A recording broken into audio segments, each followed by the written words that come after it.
A lot of you have been asking me to make this video, so here we go. Hey everyone, Derpy here. Welcome back to another Battle Pirates video. This time it's Let's Build a Reclaimer.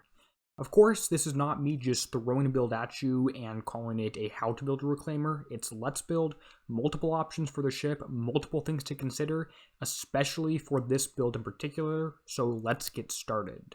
The first thing you have to realize is total weight is a problem for this hull. You can also sometimes get close to this max weight of 120k. Your dock has a weight limit of 400,000 unless you upgrade it. If you don't use coins, and if you didn't come in with a whole bunch of tokens saved, you are not going to be able to get your dock upgraded to max in time. Make sure you consider this. Plan for 5 ships at 80,000 each, 4 ships at 100,000 each, which is probably what I'm doing, or 3 ships at max weight per ship, 120k here each. You have options here. Consider how you want to do things, and make sure that's informing your decisions. Alright, let's take a quick look at the ship's stats. Of course, we have U upgrades, which will give you heavy weapon slots. Nothing is especially exciting about these first 2 upgrades, heavy weapon and evade.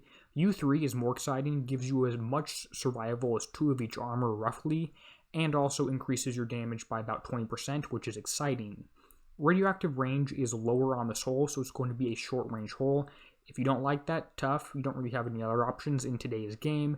And of course, you have radioactive damage and building damage. What you're going to see today is me trying to get those numbers as high as reasonably possible. Of course, you start out with 15% evade on the hull and some combat speed, but the most interesting stat is your tier 10 turret repair matrix. This means you'll repair friendly turrets in battle, which is something that you're going to see a little bit of coming up here, and by maybe seeing a few things on its side. Those are friendly turrets you can heal, and we don't 100% know what their final position or final role in the targets will be, but it's probably going to help you reduce your damage in some way. Alright, in terms of the weapons, the obvious choice is just to throw on a bunch of the limited refined uranium launcher, or the unlimited one, which should be up here on screen in editing. Compare the differences, see what the benefits are. You probably already have a whole bunch of the unlimited ones, or infinite unlimited ones rather, and however many limited ones you have, throw them on there to the ships you can do the highest upgrade levels on. I'm going to put it across all 8 slots on the fleet for now, with the caveat that a few of these do need to be anti-missiles, and we'll go ahead and talk about that right now. Now, I did test anti-missiles in terms of MDS3 and sprints and gales in the targets, and I will be coming out with a more in-depth video later on with video footage of that stuff actually firing, and you should be seeing some of this in the background as well as I'm going through the build. Suffice to say, Missile Defense System 3 is by far the best choice, for 2 reasons. The first reason why you're going to want to use MDS3 is because you're thinking inside the box. This is something that works really well in today's game, whereas thinking outside the box doesn't really work very effectively. Kixeye gave us a tier 10 seed special reactive rod loaders, which gives you bonuses to anti-missile range, anti-missile reload, anti-missile accuracy. Now, this is really important to realize because sprints, while they do fire at these targets, are not anti-missiles. They're damage type countermeasure, whereas things such as the Missile Defense System 3 are anti-missiles and are benefiting from these anti-missile stats. Kixeye is indicating to us they gave us a special with the bonuses that we want to use MDS3. Furthermore, I tested in these targets sprints, gales, and MDS3. MDS3 worked great, like 75% of the incoming projectiles were taken down with a few bonuses here. Sprints, only about 25% of the projectiles were taken down with the very similar buffs, so not effective whatsoever. And gales didn't shoot whatsoever because Kixeye likes to break their own rules and have things that shouldn't work, and things that don't work that should work. You get the point. So think inside the box, and because of actual performance in the best indicator of targets we have up to this point, which is the VXP targets, you're going to want to use MDS3. Now the question is, how many? I'm going to recommend you use 2 across the entire fleet. This is because MDS3 has a salvo of 10. This means you can shoot at 10 incoming missiles at one time before you have to go on your reload of 4.5 seconds.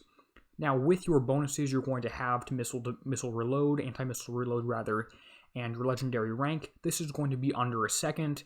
a little bit longer than that because you're going to have some time to actually fire every salvo, every shot off, so it's going to take a little bit longer, but 2 across the entire fleet should let you deal with 20 missiles, which is more than 3 turrets worth in these VXP targets, so you can deal with a bunch of things at one time, reload, and deal with a whole bunch more. It's possible Kickstarter comes out with a super fancy, massive X-set target 900 level thing that has like 15 UAV turrets all around each other at the same time, but I don't actually expect that to happen. For that reason, I'm going to go with 2 MDS-3 across the entire fleet. This is going to mean that one ship will have these, whereas the other ships will not. Now that we've figured out the weapons, let's go ahead and move into specials.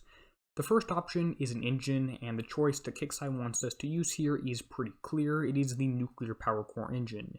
If you don't have this, you can actually go ahead and use the one that came out with the previous siege hulls, such as the Stone Cold Speed engine. The difference here is you're losing out on a little bit of weight. Actually, you're saving weight with the older one, which could be a benefit if you were going to be close to that 100,000 or the 80,000 mark, but you're losing a tiny bit of survival and then some combat speed. Make sure you don't mix which engine types. I'm planning to go for a few hulls, so 3 or 4. I'm going to use nuclear power core, but do consider older tech if you don't have the newer tech, or if you're looking to save on some weight somewhere. The next special I'm using is actually going to vary hull to hull. I've already talked about it a little bit. This is the reactive rod loaders.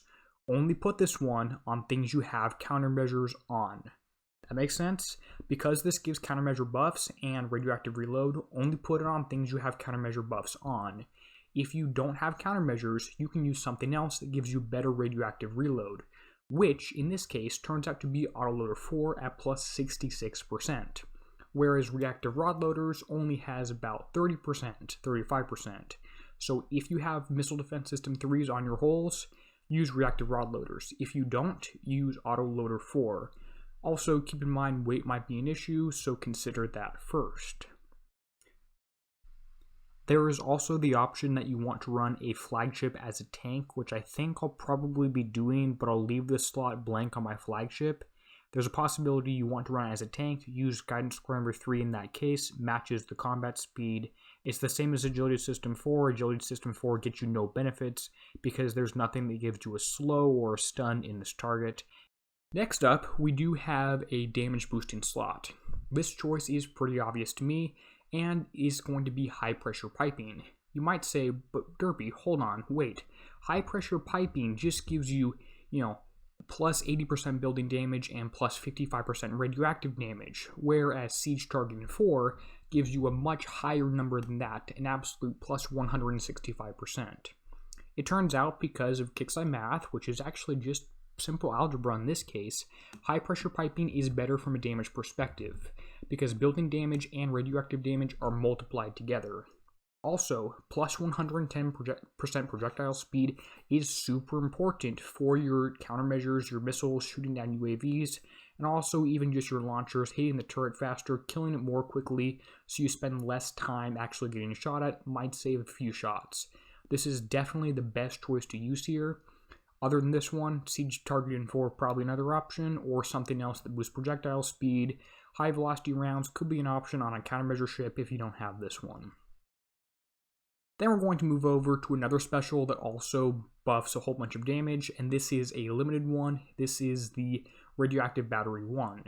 This gives you plus 20% radioactive damage and plus 83% building damage.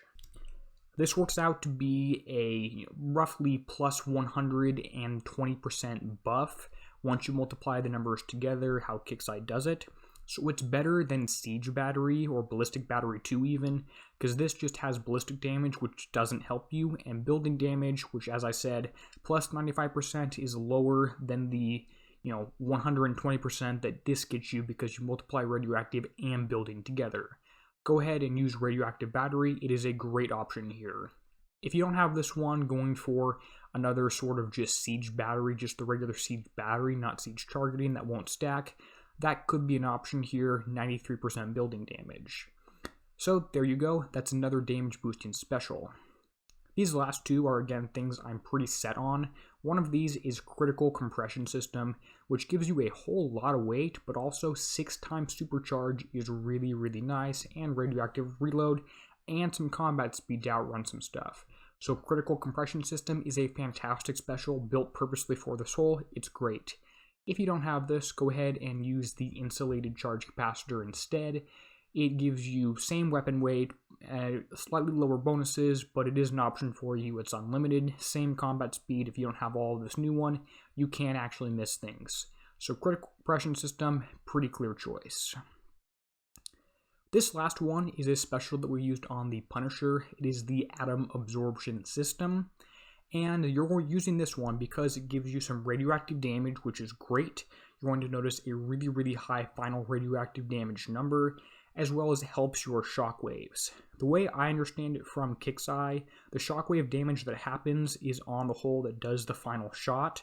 So if you have 4 ships with Atom Absorption system and 1 without, and your 1 without hits, then you're going to be doing a lower shockwave damage. Shouldn't matter that much, but this is good for boosting both the raw damage and the shockwave damage. Just a quick note that the +2 multi-shot does not work because these weapons we're using have a multi-shot of, well, they don't have a multi-shot number actually, it's just a salvo of 1. You can't add multi-shot to something that doesn't have it, so it's not really relevant here, but this special is still very good for having the radioactive damage and the shockwave damage, as I mentioned. I'm guessing that most of the damage we take will be ballistic damage. This means you want more of the armor to be ballistic. And I'm not actually guessing. I've seen that in some people's videos who have coined the ships. I've seen that in my testing of these VXP targets in the game, and I'm guessing we're going to need more ballistic armor than we will radioactive armor. It turns out this is going to be a pretty small difference once you get everything fully upgraded, and I'm sure the X1 upgrades will have more survival, but having 3 ballistic, maybe even 4, I don't think 4, but 3 to 1 ballistic should help out. And of course, in terms of the last slot, you want to go for the Torch Wielder Heavy Thrower, so if you have it, you might as well use it. Notice that my ship build weight for this fully built thing is all the way up against the maximum. If I change out Guidance Scrambler 3 to be something else, like the things I had on there earlier with reactive rod loaders, I can change a few of these things to be Missile Defense System 3, no issues. I can change reactive rod loaders, and I was going to use 2 Missile Defense System 3s on that ship. But I can use Autoloader 4 and then just another regular weapon. All of this just barely fits under the weight limit except for that one, so maybe you have to go back to the other one I had on before, or drop off an armor on that slot, something else like that. Play around with a few things in terms of keeping every ship individually underweight, and also keeping your final fleet build underweight. What I plan to do for my final build is I'm going to build my flagship following what is on screen here as an evade tank with Guidance Scrambler 3, and probably, that's going to take some damage, so I'll load that one up at 107, 108,000, maybe cut off one of these and keep it closer to 103,000. Then I'm going to build one ship as a Missile Defense System 3 countermeasure ship, using these as well as reactive rod loaders for the buff. If you don't have reactive rod loaders, you can always use a countermeasure loaders 4. That's 85,000, I'm far under, and I don't really even necessarily need an armor on here. I can shift that one over to use on the flagship. There are a few options with this one.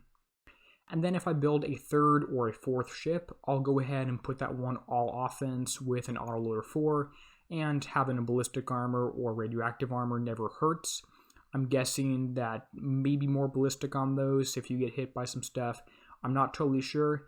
It doesn't really matter which one you go for in terms of armors, just make sure at the end you are underweight. So there's kind of my strategy. Now this has been a pretty long video. It's looking at 18 minutes before I edit this and cut out a significant amount of that, so hopefully this stuff is helpful. If it is, go ahead and leave a like. I don't generally ask this, but I will for my build videos and a few really special ones I do. If this is helpful for you, go ahead and share it to your alliance so they can get helped out by the same information. And of course, this does take a lot of work. I will have more videos coming out this weekend, and of course when we get into the raid. So there's a subscribe button too if you want to do that. If not, that's cool. Anyway, thank you to everyone whose name appears on screen, and as always, this is Derpy signing out, helping you be a better pirate.